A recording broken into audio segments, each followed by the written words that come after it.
Good morning from Miami, Florida. I'm here at the Doubletree Grand on Biscayne Bay, and I'm about to get out and about and meet my tour guide over at Bayside Market. I'll be taking a bus down to the Everglades and then doing an airboat ride through the Everglades, then returning to Miami and taking a tour around Biscayne Bay. So let's get out and about and see what we can get into today.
If an alligator comes and you're sitting here on the edge, he's going to miss you. It always lands in the middle. All right?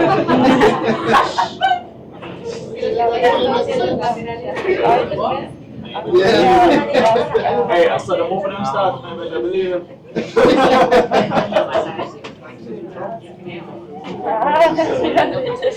Now I got bad news about alligators. I'm sorry, but I'm afraid of them. I'll see you next week. All right. Bye. Wait.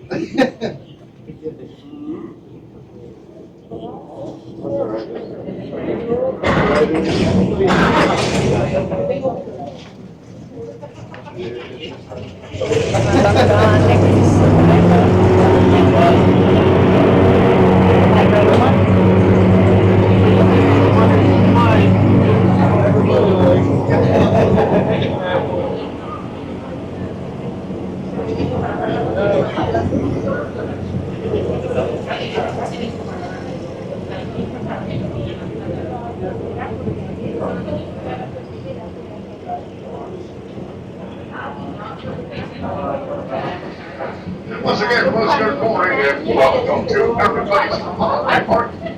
This is the gateway to the beautiful, unique Florida. All I ask is for you folks to please sit back and relax. Leave all your troubles and worries behind, and let's all enjoy the ride.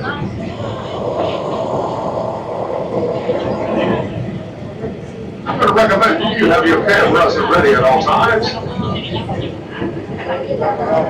Out in the glades, you never know a wildlife could jump up. Give you a nice, quick smile.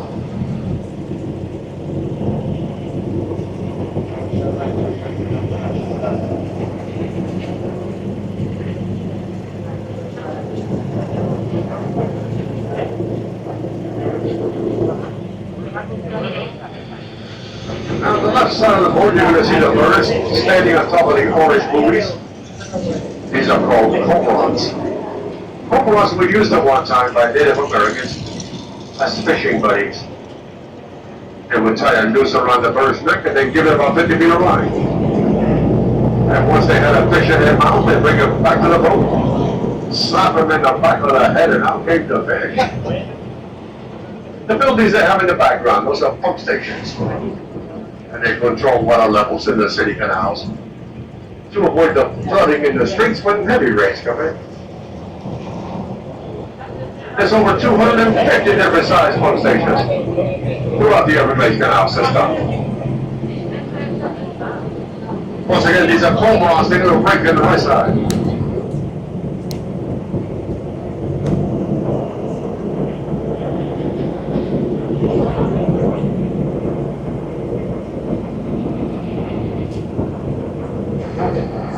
do have several safety rules. Please, no smoking or vaping of any kind. It is also very important to keep your hands inside the boat at all times.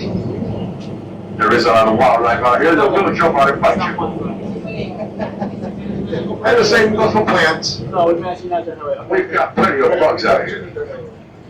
Some of them bugs can even crawl to your skin.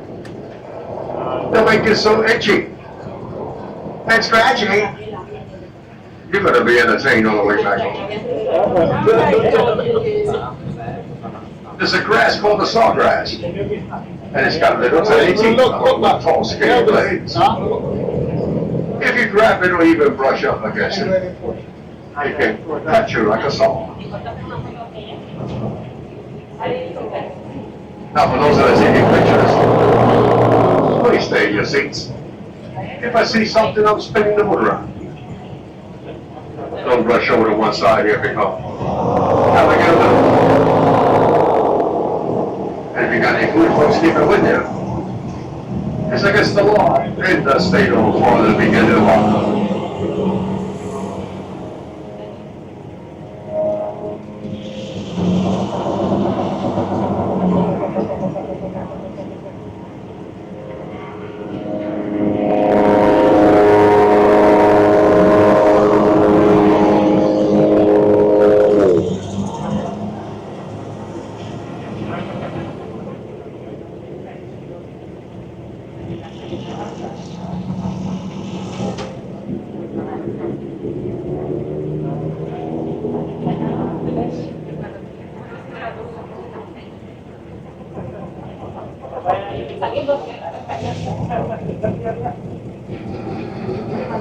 Now, the Everglades is made up of about 5,000 square miles of wet prairies.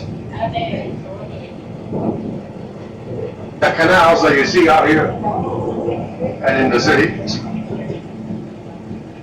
they were all dredged in the early 1900s by the Army Corps of Engineers. They dredged all these canals so they can have dry lands to build homes on and raise cattle underneath the water muck. There's limestones and coral rocks. Millions of years ago, it all used to be an ocean. It's all fresh water now.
At this time, I'm going to ask you to hold on to your loose articles that can get blown away. We're going to go to speed trail. And if you have anything on the floor, please put it up on the seat next to you. I have a little water for every of you.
folks, a species of one of the most colorful birds I live out here. They were hunted at one time for their beautiful feathers.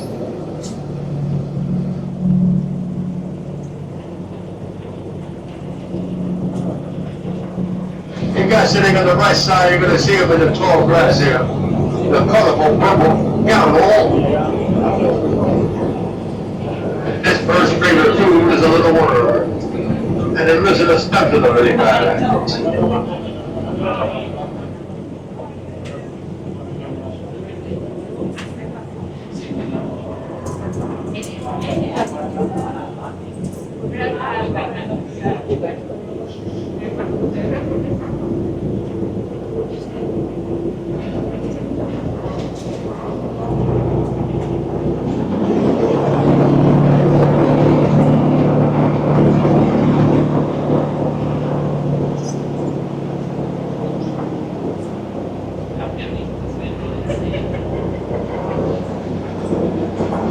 Once again, folks, they are the most colorful bird species out here.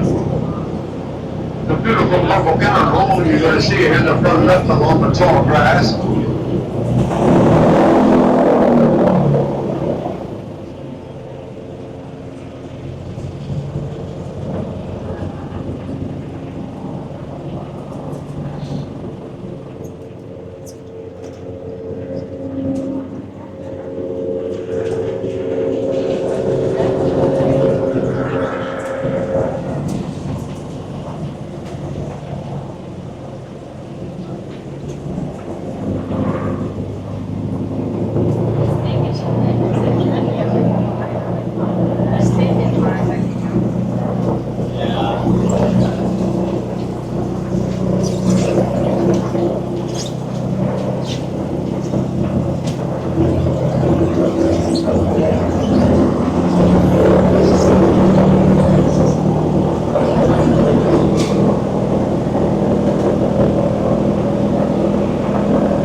See these little brown birds buzzing around us here. These are the most aggressive birds in the Everglades. They're called long-tailed grackles. But I'm going to warn you folks, we call these guys sky rats. If you have any food, protect it or they'll steal it from you.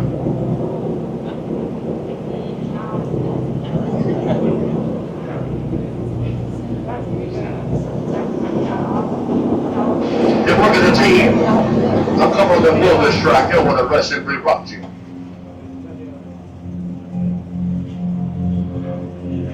All they gotta do is see a fresh fried potato chip and they'll be all over you.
when you approach on the left side, look for the little guy in the water underneath the trees here, taking a break. I get a good shot between the trees here. Right on the left side.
When the waters get cold down here, the alligators will climb over the banks to sun themselves for energy. They'll lay real still. People always ask me if there's real gators laying there. They even tell me little kind of plastic or something. If an alligator can pull you enough to make you think he's not real, he's done his job. They'll lay real still waiting for something to make a mistake. If you ever encounter one on land, you can run 15 miles an hour up to 10 yards at a time. There's a rumor that says you can zigzag away from gators. I'm here to tell you to forget them tall tales. As soon as you start to zig, they're going to start to zag. And you're going to wind up in their mouth.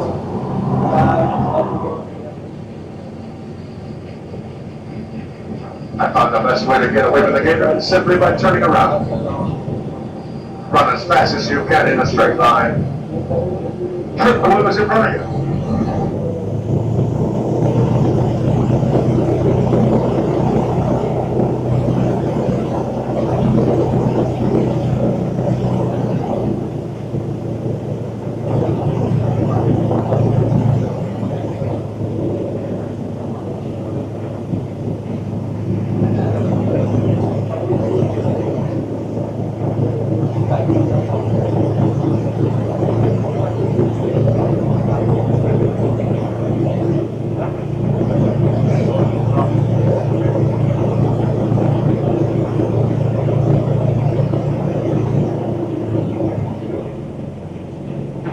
Now you come out here in the evening time with the flashlight. You're guaranteed to see several eyes looking at you. The nighttime is the best time to come out and look for gators. All you need is a good light. The glowing eyes will let you know where they're at the whole time. It's a good thing that we don't do night tours. If you do come out at night, you're going to deal with the worst animals that live out here. Mosquitoes. Out here, they're the size of helicopters. If they even see you spraying insect repellent cells, they'll laugh in your face.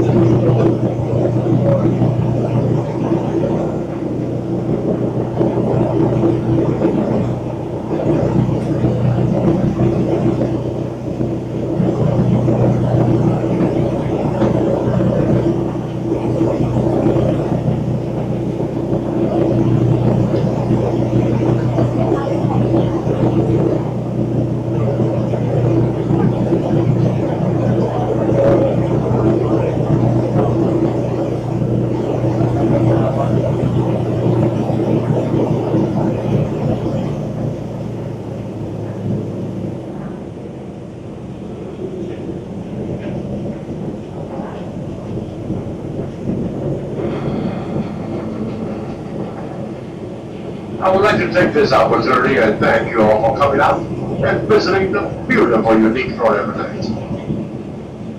I would also like to remind you folks, including the Airboat ride, you have a nice alligator show where you're going to see plenty inside their own cool waters in the bay.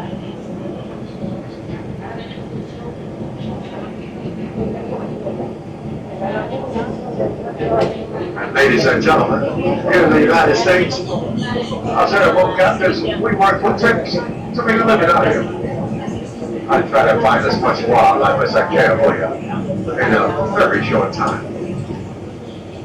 I hope you got nice pictures. And you learn a little bit about the glades to share back home with your family and friends. Folks, I hope you enjoy my airboat ride. No. Chill. Alright? Don't be sketchy. That means he likes me. Wow. This is way easier than dragging them by the tail, by the way. No. Now back in the water. Turn with me here. Are we good? Okay. No, guys. There's 80 teeth in here. 40 on the top, 40 on the bottom. Chill. Now they can actually break their teeth off, grow them back, and they cycle through several thousand in a lifetime. Now that comes in handy because of how hard they bite. A large alligator can bite down with an entire ton of force within its mouth. That is a whopping 2,000 pounds per square inch of power. Now, even though you can bite down so hard, you can keep your mouth shut with your bare hands, as you see me doing right now. All that power is for closing. Very little for opening, guys. So if you're ever about to be attacked by an alligator, you just gotta turn around, grab the jaws, you'll do great. You're gonna wanna run for your life. But we do have all of these alligators in here for a reason. We're actually an alligator rescue. And these are all considered to be wild caught, rescued nuisance alligators. Now, a nuisance alligator is one that shows up in a backyard, swimming pool, he ate Fluffy, stuff like that. Now, once when an alligator eats somebody's dog, the state of Florida sends out an alligator trapper to capture and kill the alligator. Unless that dog was a Pomeranian, the letdown goes fine, no one cares. But it's really sad. The state of Florida does kill over 8,000 nuisance alligators a year, which is really not their fault. It's usually a nuisance person that causes the problem, and by that I mean people that feed them. The second you feed this guy, he learns to associate people with food. You don't have the food, you are the food. That's why it's against the law to feed them. So what we do here, guys, is we do shows with these nuisance alligators instead of killing them and turning them into a pair of boots, which he obviously appreciates, right? Yes, he does. That's why we're an alligator rescue, because every gator you see here would have sadly been shot and killed if they weren't here with us. And we're very fortunate enough to work with one of the only committed non-kill gator trappers around. I work under him and help rescue these guys into people's backyards myself. This goofball here was caught at 4 in the morning on someone's front doorstep. Imagine you're up early for work, you open your front door, and surprise, he's sitting on your welcome mat. Now this gator was probably rescued. Again, I say the word rescue because if a different trapper showed up, they just shoot the poor guy and that's that. The reasoning though behind that is, as nuisance alligator trappers in the state of Florida, none of them actually get paid to capture the gator. Their payment is the body of the animal, thereby incentivizing other trappers to kill them, to sell the meat and the hide. And that's the group that I work with are the only ones dumb enough to work for free.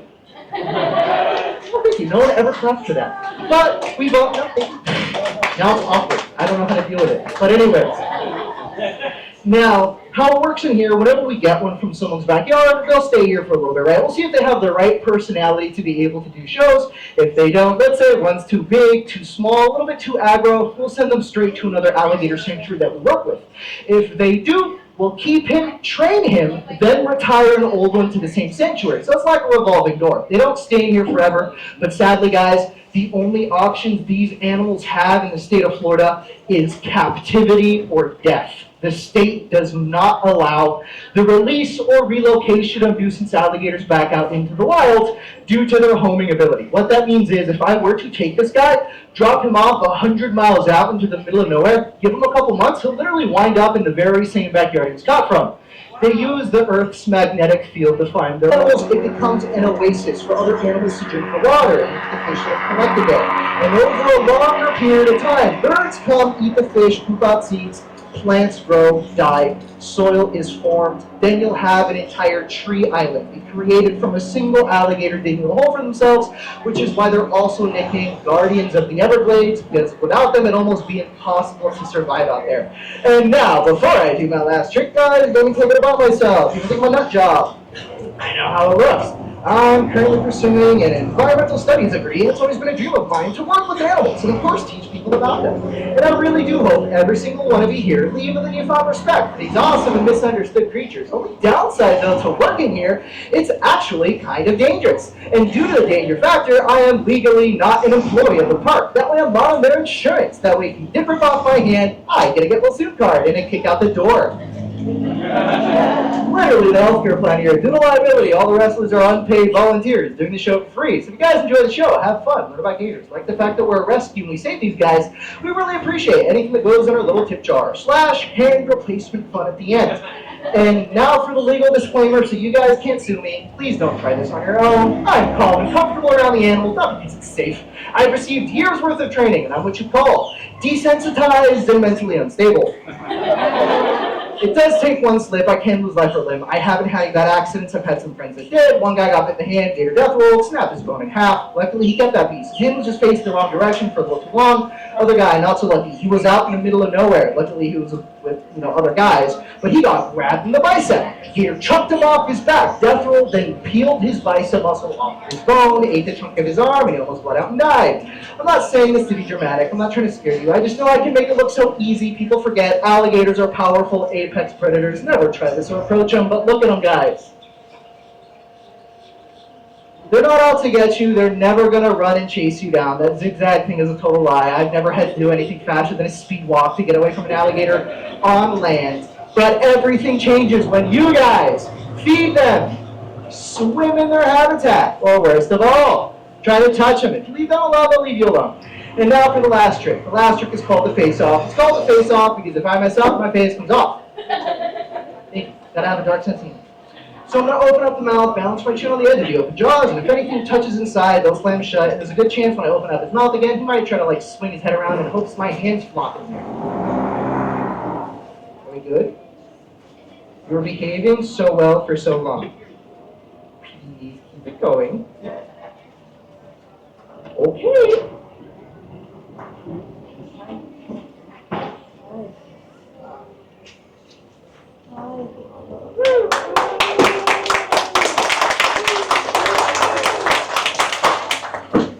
And give it to the gator.